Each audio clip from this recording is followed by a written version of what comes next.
Hello everyone, Salam. It's me, Mandy. Thank you for joining me today. I hope everyone is doing well and enjoying pretty much the last week of Ramadan. I mean, we're in the last quarter, so I hope everyone is taking advantage of that and what little time we have left until our next Ramadan next year. Inshallah, I hope my Ramadan next year is much better than this one. It has been nothing but just stress on top of stress. And last year I did a lot of reading and, studying and growing, and this year's kind of like I flatlined. And I'm not very happy about that. But I can't always have it the way I want it. So, inshallah, next year will be better Ramadan for me. That's fine. Anyway, so I did a talk, my last talk, on the rules of manipulation. And with manipulation, being the intake of energy that has an effect on people. Okay, it's not just intaking energy just to intake. It does indeed have an effect on people. It is the one of the twins of the will of man that sits within man.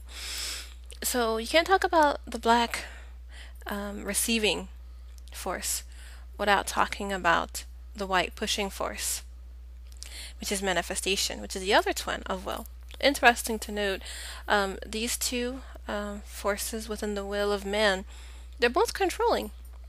They're both controlling forces, just one does it based on the intake of people, what we take from people, what we receive from them. And the other one, manifestation, has a lot to do with what we give people and what they take from us. But still, it is controlling. It is having a goal, an intention in mind, and following up with that. And like I said, how manipulation can be a good thing and a bad thing. It's the same thing for manifestation.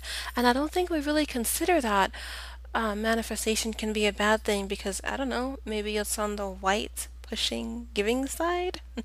There goes that black and white, duality, misconception thing going on there. But yeah, there is a such thing as a bad manifestation. And we see it every day. And I'll give some examples.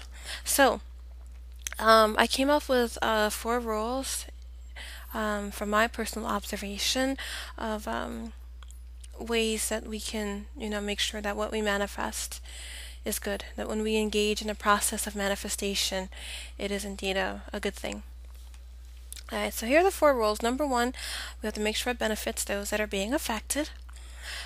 Number two, cost. We have to make sure we can afford what we do. Number three, responsibility. We have to acknowledge ourselves as the source of everything that we do. And number four, having a goal in mind, stating our intention, what is our purpose to our manifestation, okay? So with rule number one, we got to make sure what we do is going to benefit those being affected. We got to make sure that we're not making a mess for someone to come behind us and clean it up. Case in point, let's look at cigarettes. I can't think of a single benefit you can get from smoking cigarettes. It does nothing but take away your health, take away your money, might even subtract from your social life. I mean, there's some people that can't be around you if you smoke because of their health reasons. It does nothing but take away from you and gives you nothing in return. All right, so these manufacturers of these cigarettes, pushing out this really horrible product for everyone, to use. They make lots of money out of it. There's benefit, but that's not for the users. It's a benefit for those that are making this, and they're making a mess because now we have the health professionals. They have to do all they can to warn people about smoking, try to get people to quit, repair the damage done to, especially their lungs, you know, um, after smoking for so many years. Nothing good comes out of it. So they're making a lot of money. These manufacturers are making a lot of money, but in return, they're making a mess. That's all they're manifesting is a huge mess that we have to come behind and clean up. You don't want to do that. You want to make sure that what you're doing is going to help people and not going to hurt them. All right? The best way to make sure that you're not going to hurt those that are being affected is you have to be really sensitive and yielding to who they are, who you're dealing with, what their circumstances are. what they do, how they live. Okay? Just their overall well being. You have to be a protector of that. All right? You have to honor that. And you have to be really sensitive to it. You can't come in assuming that you have an idea that's good for them. You have to find out and you have to ask. It really entails getting out of your way, all right? Taking yourself out of the picture and making sure that those that you are helping, that are being affected by your manifestations, they're front and center. Because once you're gone, physically gone, your after effects are still there. What you've done is still there. It's just that you're no longer there to actually, see the fallout. So you have to make sure that the fallout is very little or none at all. All right. Number 2, cost. You got to make sure what you can do, whatever you push out of you, whatever you manifest, create, say, you can afford to do it. Take, for instance, myself. There are some times I will go a week or 2, or sometimes even a month, not a blog post, not a single recording, not anything from me at all, not even a status, nothing, not a peep. Why? Usually because I have a lot of other responsibilities that have been piled up on my plate, and I have to make sure I can deal with those first before I do anything else. Which is why usually I do a lot of my writings on Saturday and Sunday, like the weekends, or Friday night after all my work is done for the week, because I have extra time and I'm like, okay, I'm not doing anything. Now I can do what I want to do. Okay? I can afford to do it now. I'm not worried about, work. I'm not worried about this project piling up or that project or this or that or anything. I can afford to do what I do. The reason why it's so important to factor in your cost is because sometimes if we don't, we run the risk of hurting ourselves and hurting those that will be affected. For instance, let's see. You get yourself into a project, someone needs your help, and you say, oh yeah, I can help you, I can do whatever you need, I'm here for you. And you then realize that the project is requiring 50 hours a week from you, 50 hours a week of time and effort from you. And all you can afford is 5 hours a week. Well, you just rushed in headlong. You just fully committed yourself to this project, and now you realize I can't do it. So you'll either do all you can and really, try to spin your wheels and work extra hard to take care of everything you have to do, plus this new project. You do run the risk of experiencing depletion, all right? That's how you'll hurt yourself. How you'll hurt those being affected, well, maybe you might say, look, I really thought I could do this. I thought I can, help you out completely. I can only afford 5 hours a week. I'm really sorry. They're going to feel disappointed. They're going to feel let down. Maybe they placed all of their hopes in you. Maybe they placed all their faith in you. Maybe you were, they thought you were the one person that was going to, just totally fix the problem. And now you can't, so they're left with disappointment. All right. So you want to make sure that if you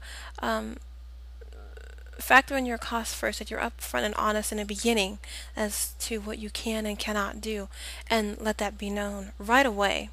So there's no raised hopes, there's no unrealistic expectations, and so forth. And no one gets hurt. You don't get hurt. You don't experience depletion. They don't get hurt. They're not going to be disappointed. Okay. Another good thing about factoring your cost is that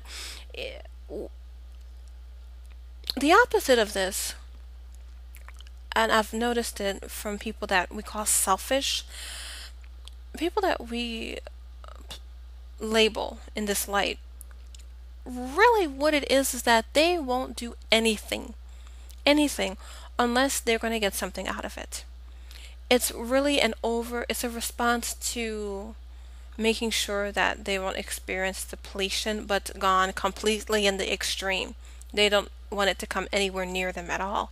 But they've gone past the point of protecting themselves, and it looks selfish, and we call them all sorts of really mean names. And rightfully so sometimes. But they won't do anything unless they can see that they're getting something out of it.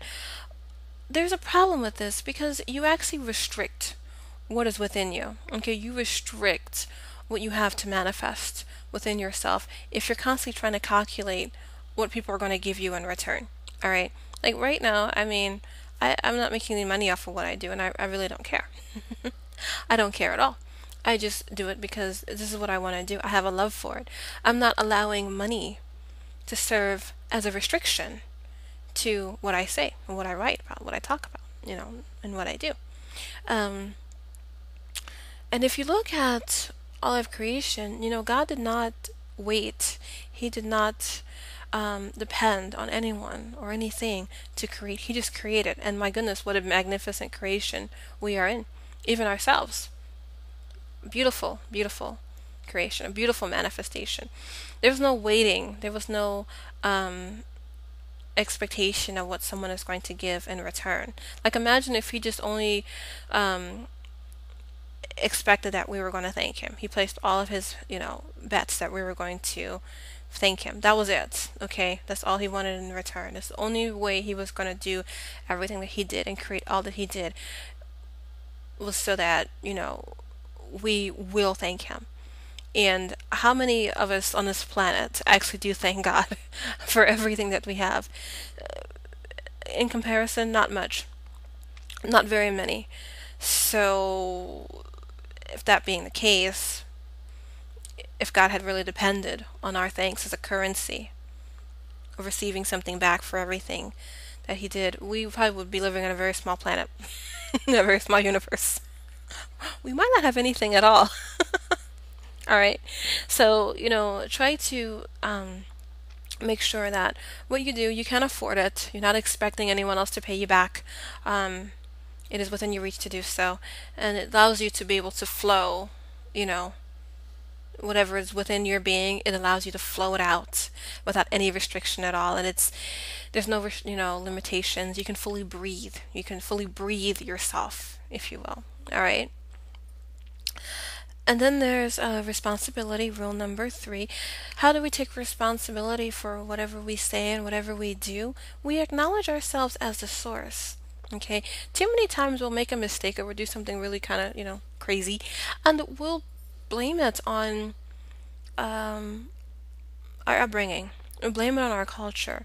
Or we'll say, I didn't have a chance when I was growing up. Or look at the neighborhood I was raised in. Or my father left me at such and such age. Or this is my culture, or this is peer pressure. We're constantly taking our power and giving it to this person or that person or this ideology or that concept. Now don't get me wrong, there are a lot of factors that do influence what we do, what we say, what we think. I mean, even myself, observation, reading the Word of God, not just Quran, but the Old Testament and the Gospel, just and reading so many different books on spirituality and talking to people and just there are a lot of things that go into influencing my ideas and what I come up with. But at the end of the day, I'm saying them. At the end of the day, I'm pushing them out. I'm doing them. All right. Because if someone else is doing it and I'm doing the same thing, then I'm just being a copycat. I'm not really manifesting anything. But when I sit down and formulate my own opinions, my own observations, my own judgments, I'm doing it. So I'm acknowledging myself as the source. I'm taking responsibility. It takes a lot of guts to do that because if something, when something goes right, then hey, you want to take all the praise. Wonderful, great, look at me. But if someone is not liking it or criticizing it, then it's really hard sometimes to, accept that, oh, I'm really saying this because of something I read, or this is just no. If someone has a criticism for me, I'm going to take it. I'm going to take the blame because it starts and stops right here with me.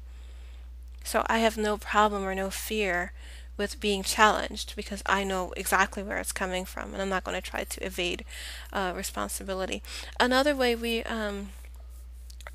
should not evade responsibility is using free will as an excuse. Let's think back to the manufacturers of cigarettes. Okay, yeah, they didn't make us smoke cigarettes. They didn't make anyone. They're just creating them and selling them, and that's it. But it does not relieve them of the responsibility to make sure they create products that are indeed good for us. At the end of the day, they did make a mess. No, they did not make us buy that product. Okay. No, they did not force us. They did not trick us into it. None of that at all. It was right out in the open. I mean, you've got the general surgeon's warning on the back of every package. Okay, wonderful. So you can say, yeah, they didn't make us, so they're not responsible. Wrong. They made something that was very detrimental. This is what they did. Whether we partake in that or not is a completely different subject. But they still created something that is of no benefit to anyone. This is still their responsibility. So don't use free will as a way to evade responsibility for, the effects of what you do. All right? And then there's number 4, intention, having a goal, a purpose in mind. Now, I know some of you listening might have asked yourself, why did she put intention as number 1? Why is she putting it last? Why is she putting it at number 4? I'll tell you why. So many times I've heard from people, from a few people in my many years of being Muslim, when they're in charge of a project or helping someone or whatever, and it went horribly wrong. Absolutely horribly wrong, okay? And everyone wants to, place the responsibility somewhere. Someone's in charge of this mess. Someone's got to clean it up. And instead of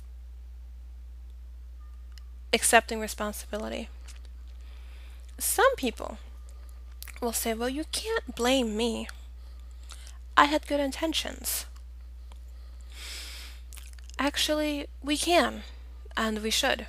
If I do something, okay, back to rule number 3, acknowledging myself as the source, okay, I do something, I say something, it's coming from me, and it does not go as smoothly as everyone would like, or it has a very negative effect for some unforeseen reason, and everyone's going to call me to the carpet.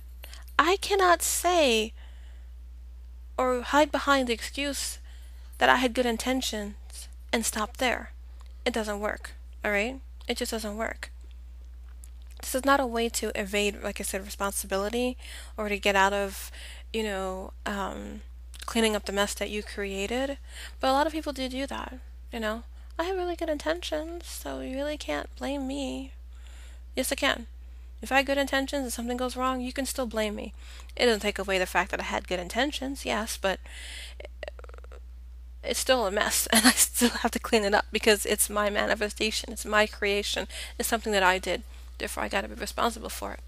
The other reason why I did not put intentions, stating our intentions as number 1, is because personally, I think it's ego-based. Okay? How do I think it's ego-based? Well, if you're going to help someone and you're going to create something that's the benefit of other people, you have to make sure that it's going to benefit them. You got to be, like I said, sensitive and yielding to that. So, who do you put first? You put those being affected first. You get out of your way. You take yourself out of the picture. You're not in it for you. But when you put your intention first, guess who you put first? You put yourself first. Now you put yourself in the way. Now you're in the picture. And it actually is when something does go wrong and someone has to be made responsible for what has gone, horribly wrong, it's very hard to take that responsibility. It's extremely hard because, when you put your ego first, you put yourself first, and now you have to take responsibility, it's very difficult to do so if you had started off with the I had good intentions foot first. So that's why I didn't put it first. But even though I didn't put it first, I do acknowledge it is extremely important to have an intention. And when I say intention, I mean purpose, I mean goal. What do you intend to be of this? What do you hope will be the end product, the final result? What do you have in mind? Why are you doing this? What do you hope to accomplish? Okay, you do have to do that. It is very important when you manifest anything that is within you. You can't manifest just because. You can't say anything just because. You can't do anything, just because. Especially if people are going to be affected. All right. Now, I'm not saying that there's sometimes we can't be just, whimsical or creating, because sometimes we do involve ourselves in the creativity process just to hone our creative skills. We're like, sharpening them and refining them. That's fine. I mean, that is indeed, there's a goal stated right there. But just just because it's actually, and I wrote about this a long time ago. I need to write about it again. It goes a little deeper um, than how I'm addressing this. But you're kind of just giving your power away. You just, anyone comes along and says, "Do this," okay. Do that, okay. We have, especially for this generation, a lot of children, are singing songs that are absolutely no good for them, only because someone else is doing it, or they're dressing in a way only because someone is dressing in a certain way. And it's not to say it's good or bad, but a lot of people don't stop to ask, is this good for me? Why am I doing this? What do I hope to get out of this?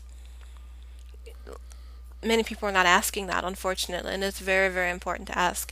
And honestly, to me, I think if you get into the habit of just doing just because, no goal, no reason, whatever, it's, to me, it feels ungodly.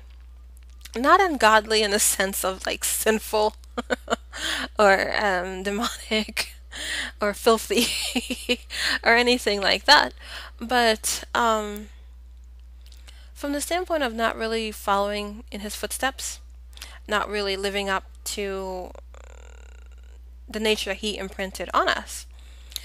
Consider this possibility. It'll never happen, but just consider this scenario. Okay, you're standing before God and you're having a conversation. No, not like Day of Judgment or anything, but you're just talking with God. Okay, about anything, doesn't matter. And all of a sudden, he just takes a whole bunch of stardust, and just throws it out in the universe, and it goes bang, and all these really pretty colors and pop, pop, pop. It's like the most beautiful fireworks, display you've ever seen in your entire life. Absolutely amazing. And you're like, wow, that was really beautiful. Hey, God, what did you do that for?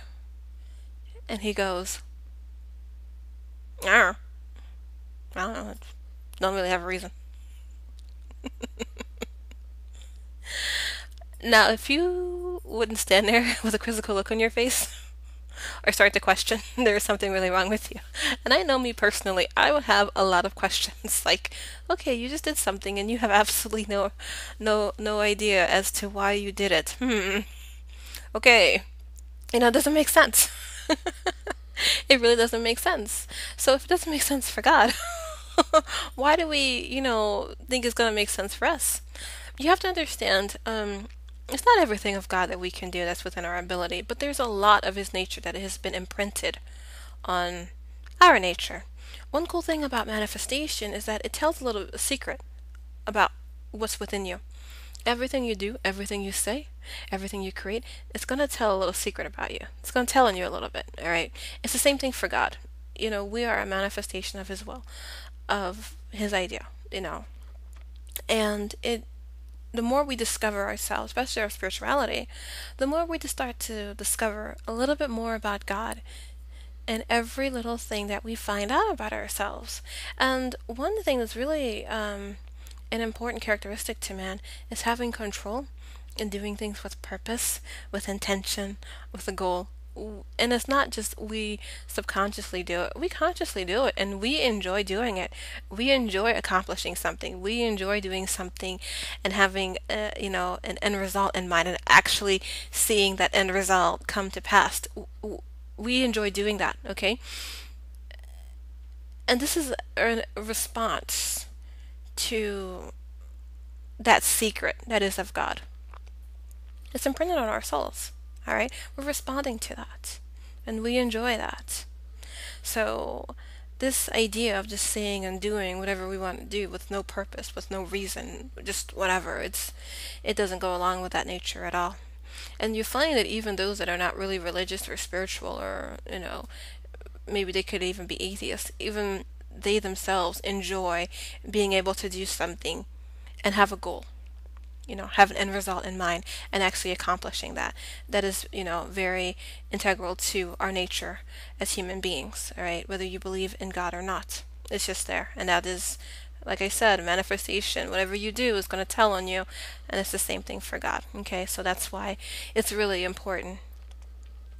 All right, so those are the four rules. Like I'll just recap again. The first one being of, benefits, making sure it benefits those affected, don't make a mess. Cost, making sure you can afford what you do. Responsibility, acknowledging that you are the source. And intention and purpose, taking control, having a goal in mind, having, an end result, and making sure everything that you do does work towards that end goal. All right. So those are my four rules of manifestation that I've come up with. That's coming from me. I'm acknowledging myself as the source. So if you have any questions or any complaints or criticisms, do bring it back to the source. Bring it back to me. I'd love to hear what you have to say. All right, take care. I'll talk to you all soon. Blessed journeys.